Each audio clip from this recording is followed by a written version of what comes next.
Okay, this video is a first look into chord note mapping using the top note feature. So what I'm going to do is I'm going to, let's start with a simple example. Suppose I want to create a phrase whereby um, as whatever chord the phrase is put on in the master track, the phrase will play the top note of that chord. So if I have a C major chord, it'll play the top note of C major. That would be a G. If I have an A minor, it would play an E. That's E is the top, ACE. If I have a C major seventh, it would play the B natural. If I have a dominant seventh on G and C major, it would play B natural. You know, you get the idea. It would.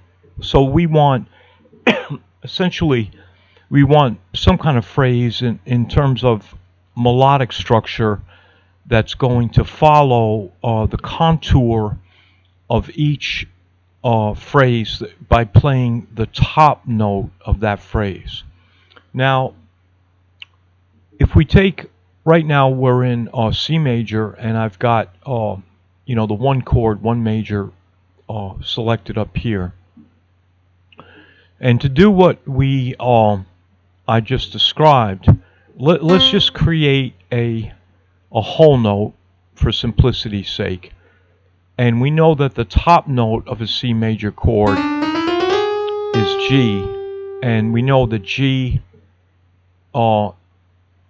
is the fifth, and that's given the number 3 with chord note mapping, the type of chord note mapping we've been using, which uses these numbers with the ampersand, right? So we've got the top note of our chord, that's what we want. But there's a problem, and that is that by using number 3, we know that number 3 is mapped to the fifth of the chord. Now, in a triad, that's fine, because in a triad, the fifth is the top note. But the problem is there's lots of other chords, namely seventh chords, ninths, 11ths, and 13ths, but let's just confine ourselves to seventh, where the top note of a seventh chord is not the fifth, it's not number 3, it's number 4, right? Which is, if we had a C major seventh chord, that's B, okay, and we can see that right here.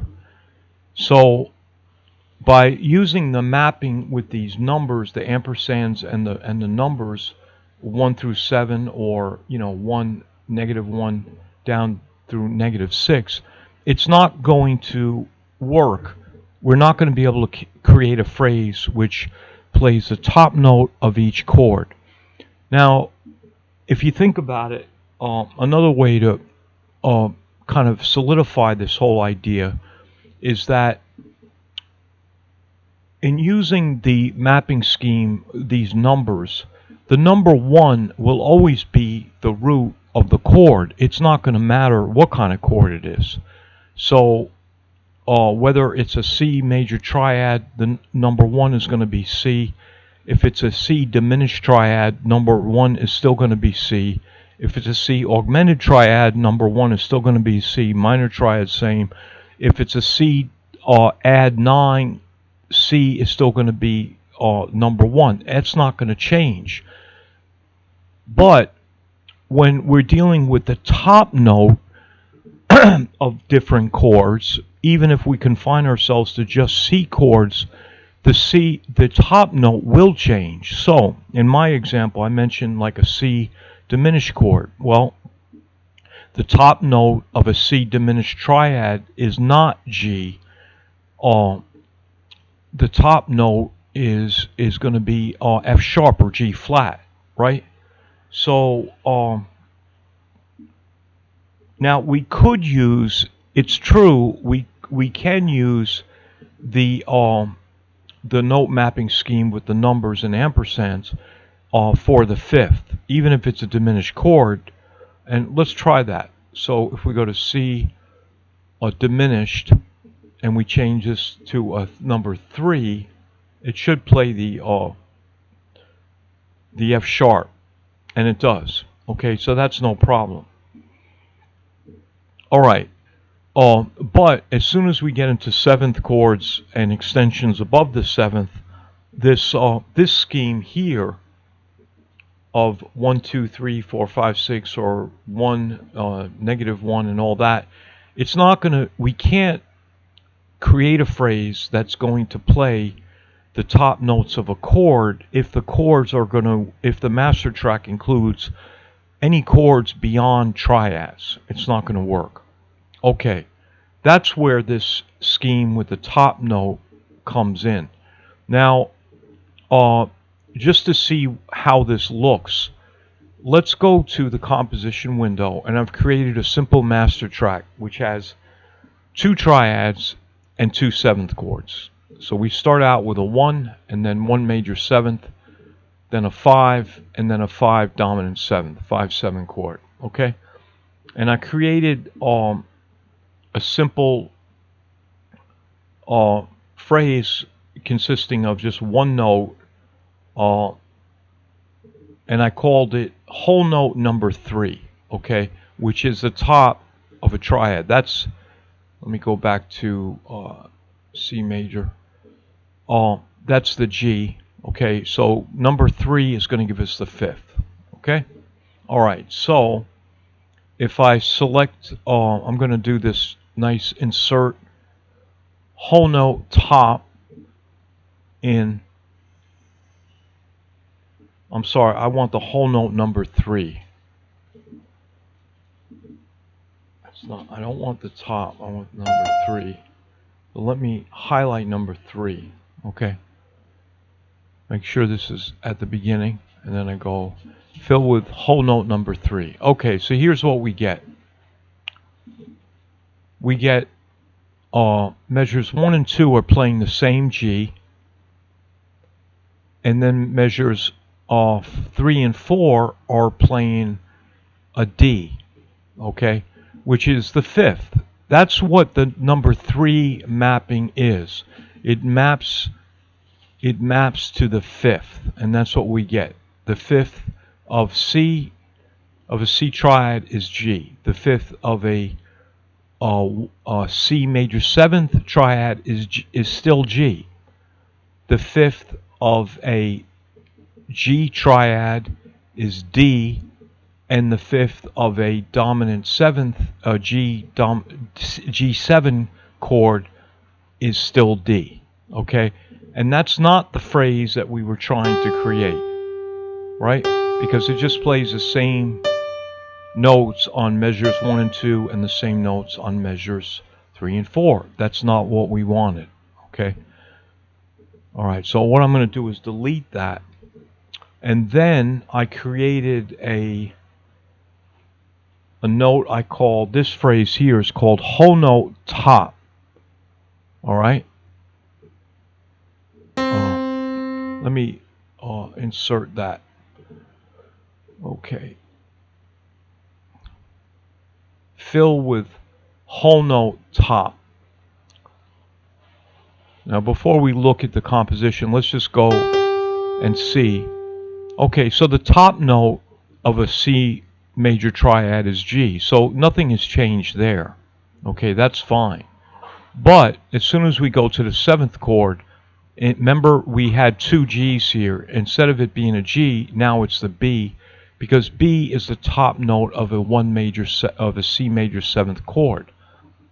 And on the 3rd measure, we have D, which was the same in the previous example, because a G major triad is GBD, so the top note is D, so that's the same. But as soon as we go to the 7th chord, the top note GBDF, F is the top note of a, sorry about that, it's my dog. F is the top note of a a G7, G dominant 7th chord. Okay? And let's just play that.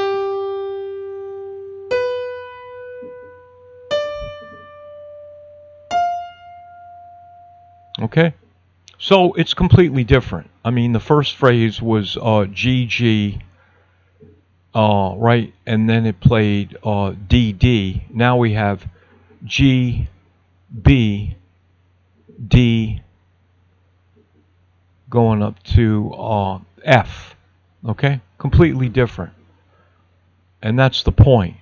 Okay? Now here is the phrase. The phrase is very simple. It's on G, but instead of, and here I'm going to nail this point home. Instead of being mapped to number 3, it's mapped to top. Now notice that if I map it to 3, it doesn't change. It's still the G, but the mapping has changed, and that's the key. Okay, if I map it to 3, we're not going to get the musical result we wanted. We've got to map it to top. Okay, now you see it says top. So that's the whole, the basics, the fundamental of top note mapping. It allows you to create phrases which are referenced from the top of the chord down instead of the bottom up. So I guess one way of looking at it is that this first group of note maps or chord note mapping is kind of from the bottom up, and the second group is from the top of the chord down. Okay, and as you can see, sometimes you're going to want to create a phrase like that. Like for instance, let's say you're orchestrating some piece of music and you've got a piccolo. You want the piccolo, which is in a very high register, to just play the highest notes of the harmony. Okay, well, you can do it real simply with the top note mapping, but it would not be simple using the other type of mapping. Okay, I guess there's many musical examples where top note mapping is going to work. You know, I haven't thought this all through. I'm just getting a handle on this myself. But I can see where sometimes this is the mapping that you're going to need, and sometimes you're going to need the other type. And many times, by the way, probably maybe even most of the time, you might need a combination of these things. And that's the beauty here. We're not stuck to one type of mapping in a phrase. We can have a top note, and I can make another note which is the note type, the ampersand type, for want of a better term. Okay? All right. So sorry about my dog. He's acting up here. So I'll see you in the next video. Thank you.